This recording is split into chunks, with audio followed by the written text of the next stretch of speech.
Alam nyo, nag-usap kami kanina ni Elias, legit, hindi to press release. I-reveal ko lang later ang pag-usap namin. Mabait na bata si Elias. Kaya, yung 29 million, Beverly, hanggang mag-abot kayo sa Supreme Court, alam ko magsaside ang hustisya kay Elias talaga. Pag nanakaw ang ginawa mo nga bigaon ka. And the prosecutions, they are going to prove that you stole the money. Baby, you know, this Albot Beverly, she stole 29 million from the bank of Elias. Imagine, she manipulated this boy. He's only 26, you know. 29 million just because she made a contract. Instead of putting her name as a manager, she put as partners.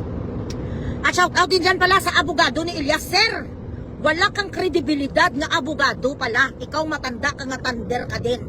Hinayaan mo, you colluded with Beverly nga Bilatsing Iloy nga ang kanyang kontrata, ginahayaan mong yudiputa ka nga panluluko. Wah! Ang Bilatsing Iloy ka man nga abogado, ka man nga numero 1, ka man kabutikon. So alam mo na nga ginaluko ni Gaga, alam na po tayo, guro, ginatsupa ka man isang biyaho nga si Beverly. Alam mo na pala nga ginagay partnership, hinayaan mo, dapat sinabihan mo si Beverly. Pati technical ka dito, Beverly. Dapat ginanon mo ka, Bilatsing Iloy mo siguro, ginatsupa ka ni Beverly, I am almost sure. Di ba bayaan niya lang? Nga amo na nagali partnership, gali.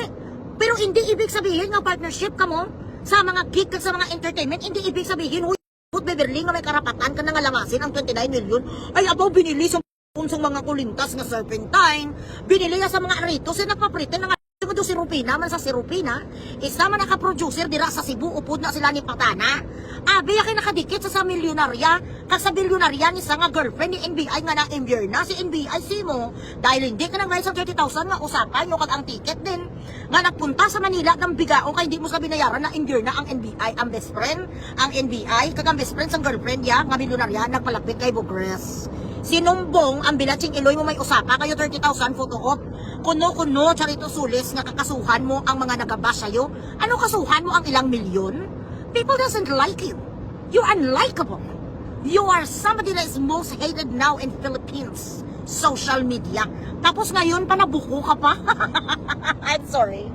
Ay naku, Diyos ko day.